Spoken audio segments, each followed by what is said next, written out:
법원 행정처장님, 예.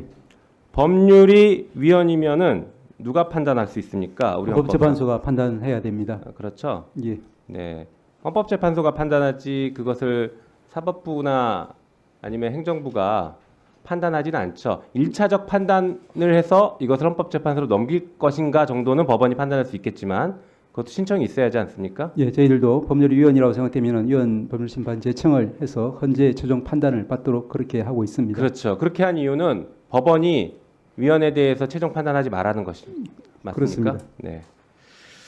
자, 일단 준비된 잘 해볼까요? 위인설법 이게 무슨 얘기입니까, 법원행정처장님?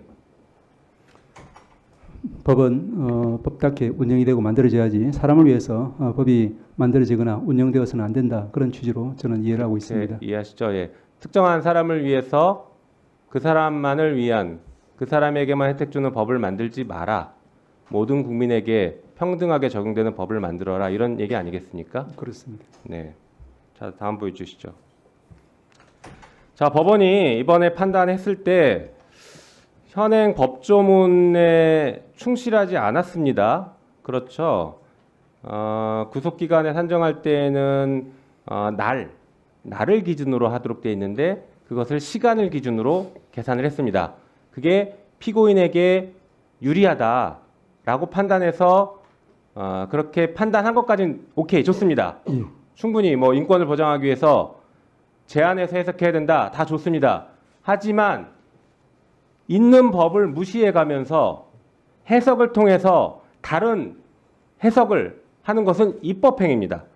해석을 통한 입법은 하면 됩니까, 안 됩니까? 위원님의 말씀하신 그 원리 원칙에 대해서는 제가 동의를 하고, 다만 그 이제 해석을 통한 입법인지 아니면은 기존 이제 법률의 문헌의 한 목적적인 해석 범위에 들어가는지에 대해서는 1차적으로 그 재판부에서 판단을 한 것 같고, 저희들은 말씀드린 것처럼 상급심의 판단을 받아볼 필요가 있겠다라는 입장입니다. 그래서 제가 지금 문제점을 지적하는 겁니다. 법원이 그동안 이런 문제가 있을 때마다 해석의 범위라고 하면서 입법을 해왔습니다. 법을 창조하시면 안 돼요. 그게 문제라면 판결에 적시하세요. 이게 법이 이래서 어쩔 수 없다. 피고인의 이익을 위해서는 시간 단위로 계산하는 게 맞지만 현행법상은 날짜로 하라고 돼 있으니까 나는 부득이하게 날짜로 계산한다. 앞으로 이건 입법적으로 개선되어야 된다. 판결문에 이렇게 썼어야죠. 구속 취소를 기각하면서 기각 판결에 그렇게 썼어야죠. 그게 해석을 통한 입법이 아니고 법문에 충실한 겁니다. 그렇지 않으니까 지금 위인설법이라는 얘기가 나오는 것입니다. 자, 법무부 차관님. 네. 그런데 그 다음 보여주시죠. 다음 페이지요. 다음 페이지. 예, 그 다음 페이지. 봐봐요. 대검은 윤석열 피고인에 대해서만 즉시항고하지 않아서 날짜로 이렇게 해놓고, 아니 시간 단위로 적용하고, 이제 그 뒤로 갑자기 일선청에는 날로 산정해라 라고 지시를 하고 있습니다. 그러면 네. 피고인 윤석열에 대해서 위인설법한 것, 해석으로 법을 창조한 것, 지금 검찰도 같이 한 겁니다. 아닙니다. 그 부분은 법원의 결정에 따라서 불가피하게 석방할 수밖에 없었던 그 부분이고 법원의 결정에 동의하지 않습니다. 동의하지 않죠? 네네. 그럼 즉시항고 하면 되는데 왜 즉시항고를 안 즉시항고 합니까? 자체가 위헌적이기 때문에. 자, 그 그렇습니다. 얘기를 제가 지금 하는 것입니다. 그 위원회 판단 누가 합니까? 헌법재판소에서 합니다. 그렇죠.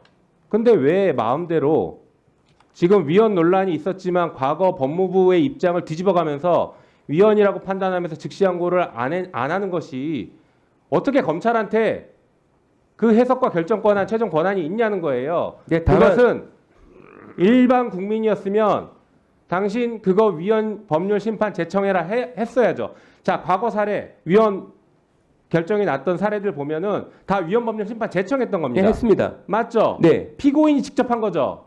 아니 법원에 했습니다. 피고인이 법원에 신청하니까 하는 것이니까. 피고인이 예. 기본적으로 법원이 자, 그다음에 위헌 제청을 다음 페이지 했습니다. 보여주시죠. 보면 과거 구속 취소 결정에 즉시항고 3번 이상 했습니다. 최근에도 이거 이제 구속이 풀려났으니까 했다 뭐 그런 취지로 말씀하시는 것 같은데 네네. 지금도 즉시항고 기간 중이죠. 그렇습니다. 예. 그러면 지금 즉시항고 하면 되는 거 아닙니까? 근데 이 부분은 지금 대검에서 입장은 이제 번안 재판에서 다투겠다고 하는 취지입니다. 그리고 위원장님, 제가 잠깐만 말씀 기회를 주시면. 네. 수사 지휘하십시오. 장관이 지휘할 수 있습니다. 이거는 문제가 있다고 판단하시면 즉시 항고해라라고 지휘하셔야 됩니다. 네, 제가 잠깐 2분 정도만 말씀을 좀. 차관님, 네. 시간 드릴게요. 근데 답변을 하실 때 다른 것은 두루뭉실하게 답변하면서 김영민 의원이 왜 즉시 항고하지 않냐 하면 위헌입니다. 네, 아니 그렇습니다. 법무부 지금 장관 대행이 헌법재판관이에요? 그럼 거기서 막 판결하는 거예요? 그래서 제가 그 부분을 좀 설명드리려고 합니다. 왜 제 이런 말씀하게 되는지. 아니, 네네. 그거는 구속 취소는 아직 위헌이다 아니다 헌재에서 판결한 적이 없어요. 네, 그렇습니다. 그러면 그걸 가지고 누가 위헌 제청을 하면 헌재에서 이건 위헌이다 아니다 판결은 헌법재판관이 하는 건데 지금 법무부 장관이 거기 앉아가지고 위헌입니다 이렇게 판결해버려요? 네, 이제 그 부분을 좀 설명 좀 드리겠습니다. 설명할 필요 없이 그런 답변 태도 하지 마시라고요. 아닙니다. 이 부분 이제 설명 꼭 필요한 부분입니다. 왜냐하면 헌법재판소에서 위헌 결정을 하게 되면 원칙적으로는 장례효지만 당해 사건에 대해서는 소급표가 있습니다. 그렇다면 이 사건에 대해서는 100% 해당 재판부는 위헌 제청을 할 것이고 위헌 결정이 나게 되면 이 사건 자체가 소급해서 위헌 자, 판결에 해서 구금을 계속한 것으로 됩니다. 그래서 위헌이 법원의 됩니다. 지 부장 판사도 아리까리 애매모하니까 상급심에 가서 한번 판결을 받아봐라. 그 얘기는 검찰에서 즉시 항고해라. 그리고 법원 상급심에서 한번 판단을 받아보자. 라는 취지예요. 그러면 그 지기현 부장 판사도 위헌 상한 걸 모르고 상급심하게 판단해 봐라. 라고 얘기한 거예요?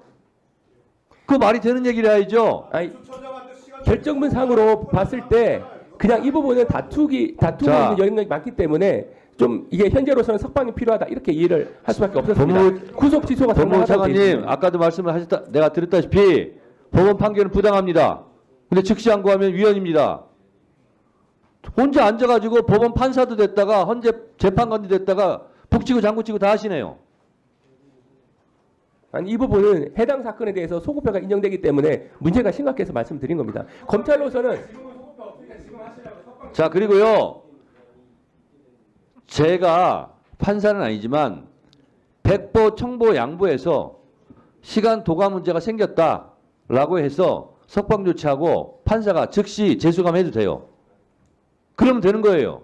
그리고 내란숙의 혐의자는 사형 아닌 무기 중죄이기 때문에 보석도 안 돼요.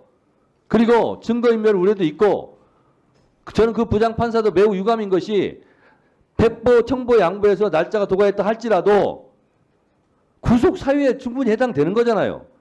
그러면 시간이 도과돼서 잠시 석방합니다. 그러나 너무 사건이 유중하고 증거인멸 우려도 있기 때문에 재수감합니다. 이렇게 결정해도 되는 거예요. 그렇게 하면 안 돼요. 그렇게 하면 안 돼요. 그렇게 해도 돼요. 안 돼요. 그리고 그런 상황을 가지고 법원에서 이미 구속 사유가 되기 때문에 체포 적부심도 구속 적부심도 다 구속하라고 한 거 아닙니까? 법원에서.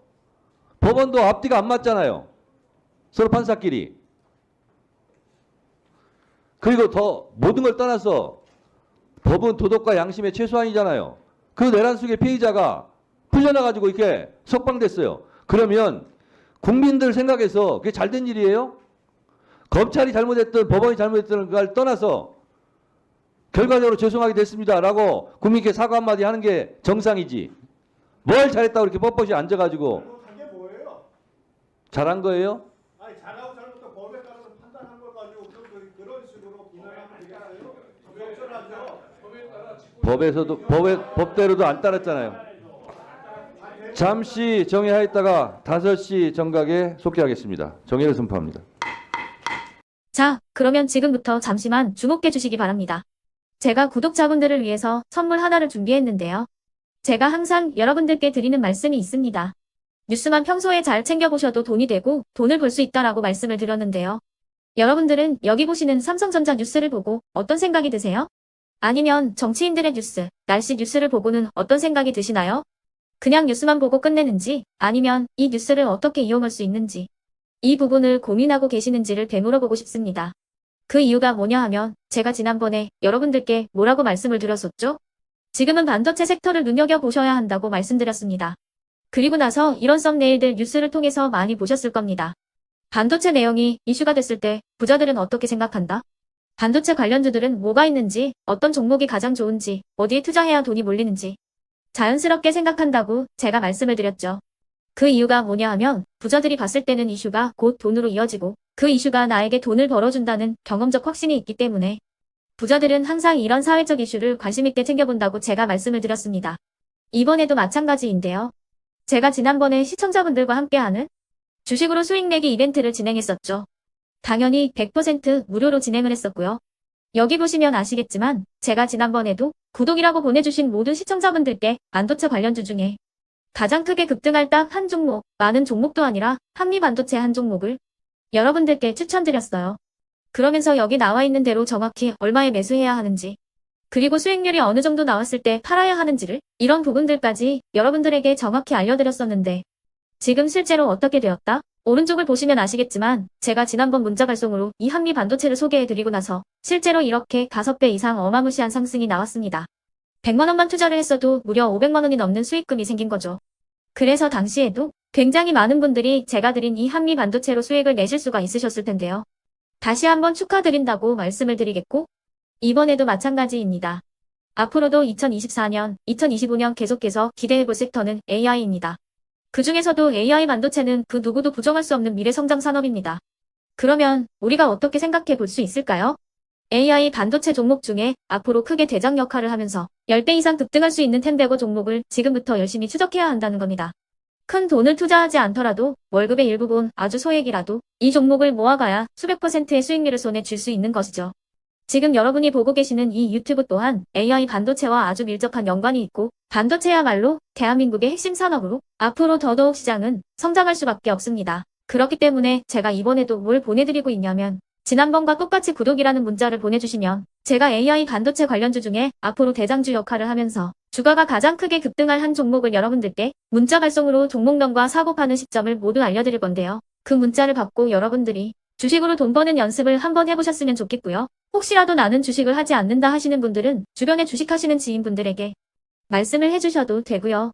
아니면 연세가 있으셔서 투자가 어렵다 하시는 분들은 이 종목을 자녀분들에게 한번 사봐라. 이걸로 한번 수익을 내봐라. 이렇게 조언을 해주실 수도 있는 거겠죠. 그래서 지금 이 영상을 보시는 시청자분들 중에 나도 이번 종목이 좀 궁금하다 하시는 분들은요. 누구나 상관없이 그리고 어느 시간대나 상관없이 부담 없이 010-2514-5930번으로 구독이라는 문자 보내주시면 제가 이번에도 똑같이 무료 추천 급등주 문자를 보내드리겠습니다. 이해되시겠죠?